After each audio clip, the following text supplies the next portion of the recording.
Quelle idée aussi d'aller avec ce type. Il va me jeter à la première occasion, c'est sûr. Mais pourquoi tu dis ça? Il s'est passé quelque chose? Non, mais disons que... On a un peu parlé de lui. Et il y a son fils qui pose problème. Apparemment, il doit se retrouver un vrai boulot et revenir habiter sur Bordeaux pour obtenir la garde. C'est surtout ça son problème. Ah bah au moins pour le moment c'est fait, hein? Oui, mais à 40 ans, il peut aussi vouloir refaire sa vie avec quelqu'un de plus jeune et vouloir d'autres enfants. Te projette pas autant. T'as du potentiel, exploite-le à fond, hein? Profite ma chérie, profite. C'est parti d'un synopsis assez court que j'avais écrit sur ce sujet-là. Voilà, on a eu l'idée de le proposer à France 3 et Marie m'a proposé de chercher un co-scénariste avec qui retravailler ce synopsis pour ressortir un petit peu plus le sujet, enfin la relation d'une femme un peu plus âgée avec un homme un peu plus jeune. L'idée que cette femme soit mise en pré-retraite, en tout cas soit poussée, enfin la phrase qui revient, c'est une chance pour toi, c'est une chance pour toi, qui revient. Effectivement, finalement, c'est une chance pour elle, puisque finalement, elle va vivre une histoire forte, et puis elle va aller au bout d'un combat qu'elle n'aurait sans doute pas mené si elle avait... Elle se nourrit de cette histoire d'amour pour aller au bout de quelque chose qu'elle n'avait jamais fait dans sa vie professionnelle. Et les deux films, pour moi, qui m'ont servi un peu de référence, c'était le film de Douglas Sirk, Tout ce que le ciel permet, et le film de Fassbinder, Tous les autres s'appellent Ali, qui est en fait une réadaptation de ce projet-là. Voilà. À ma moindre échelle, je me suis dit, on arrive en 3, voilà, mais à une échelle très modeste, mais ça a été vraiment les deux films un peu de référence.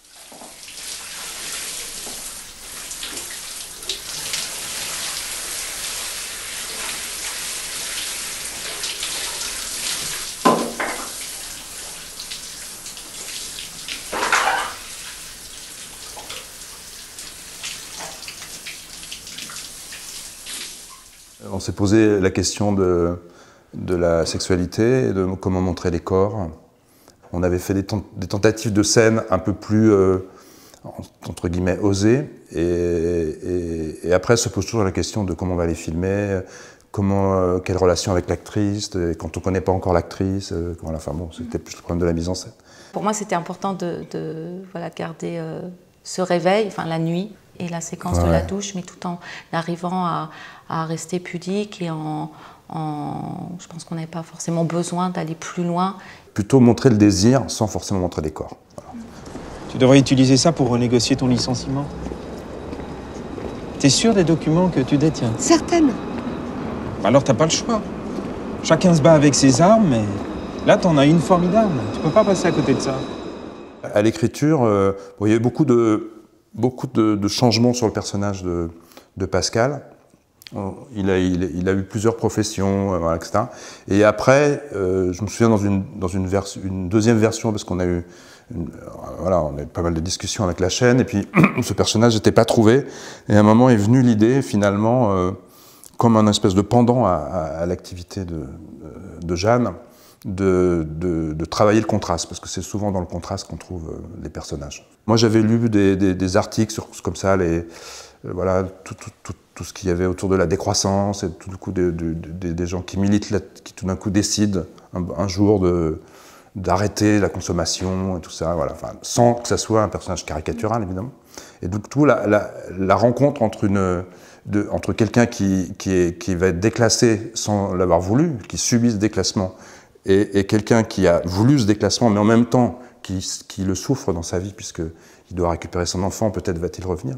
C'était un bon point de rencontre, comme s'ils avaient quelque chose à se raconter en dehors de leur histoire d'amour, quoi. Ce qui est important, ça a été d'abord de créer des couples. En fait, de partir en fonctionnant par couple, en fait, et de se dire quel couple fonctionne, en fait, et du coup, quelle couleur de film ça donne. On se dit, ah tiens, le film va dans cette direction, donne cette couleur-là, plus réaliste, plus social. L'autre, il y avait un côté plus glamour, voilà. Et à un moment, quand il y a eu ce couple-là, je trouvais que ça donnait une couleur par le type de jeu Finalement, il y a quelque chose sur lequel Ludmila et Eric se retrouvent en fait. Il y a une familiarité en fait, et que j'ai vu aussi sur le plateau et dans cette première rencontre. On avait rendez-vous, enfin Ludmila nous attendait, je suis venue avec Eric et j'avais l'impression, il y avait la crainte, l'inquiétude de Ludmila de se dire bon, ça va être mon partenaire, mais est-ce qu'on va y croire? Et Eric avait une prévenance et une bienveillance vis-à-vis d'elle, mais il y avait vraiment un regard très tendre et il y avait une manière aussi d'envelopper Ludmila qui fait que c'est quelque chose, j'ai l'impression, qui se voit dans le film et qui se ressent et qui fait aussi que ce couple fonctionne et qu'on y croit en fait. J'ai juste besoin de savoir avec qui ma mère partage sa vie, c'est tellement nouveau. Non mais c'est normal. Je me sens un petit peu responsable d'elle. Non, maman? En tout cas, vous présentez bien pour quelqu'un qui travaille pas. Écoute, Sophie.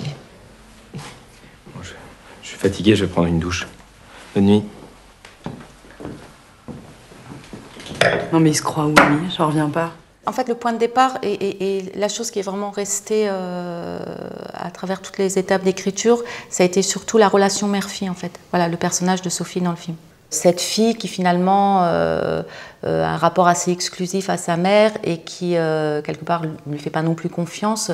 L'intrusion d'un élément extérieur, en tout cas d'un amant pour sa mère, c'est surtout signe aussi pour elle d'une séparation avec sa mère, en fait. Je pense qu'il est important qu'à un moment, on bascule avec elle, on soit de son point de vue. Parce que ça raconte aussi des choses sur la relation avec sa mère. Il n'y a pas les méchants, les gentils, il n'y a pas la mère. Ça fait penser au film de Woody Allen, Une autre femme, voilà, avec Gena Rowland. Voilà, cette femme parfaite, et puis finalement, autour de soi, les enfants ont tout raté. Et dans ce point de rupture, je crois qu'on arrive à un endroit, comment dire, atomique quoi, de la famille. C'est là où on dit, ah, on est juste à l'endroit où il faut. Quoi. T'es contente, maman? T'as 2 fils maintenant. Excusez-moi, mais là, moi, ça va pas être possible pour moi. Non, mais c'est pas possible, en fait. Tu fais exprès, tu veux vraiment tout gâcher, en fait, c'est ça. Ça te suffit pas que Guillaume ait quitté. Non, faut que t'en rajoutes une couche en ramenant ton mec à la table. Sophie. Laisse-moi, toi, je te parle pas. Pourquoi tu es si méchante, Sophie? Tu es malheureuse, mais ça excuse pas tout. Dans la construction justement de Sophie, en fait, et on en a parlé avec Magali, c'était vraiment cette scène, en fait, il fallait qu'elle soit réussie, parce que c'est ça qui, d'un seul coup, rattrape ce personnage et la sauve. Le repas tourne autour d'elle, en fait. Et en montage, il y a vraiment eu un moment à parti pris de se dire, on monte sur elle, d'abord, enfin sur Magali, et il y avait vraiment un enjeu, quand on l'a tournée, d'arriver à sortir cette émotion de manière vraie, juste, et sentir elle craque. Donc il va y avoir un autre trajet pour elle après, mais le moment où elle s'effondre, il faut qu'on soit touché en fait. Enfin, il y avait un truc qu'on aimait beaucoup, par exemple, qui était important dans la construction du personnage, c'est de ne jamais montrer son mari, par exemple. Guillaume était la question, et ça, par exemple, par rapport à la chaîne, c'était une chose un peu audacieuse, parce que d'un coup, bon, ce personnage, quand même, on pourrait le voir, tu vois, voilà. Mais enfin, on était convaincus que ne pas voir ce personnage et le faire vivre uniquement du point de vue du personnage de Magali, c'était vachement important, quoi. Il suffirait de presque rien, peut-être 10 années de moins, pour que je te dise je t'aime.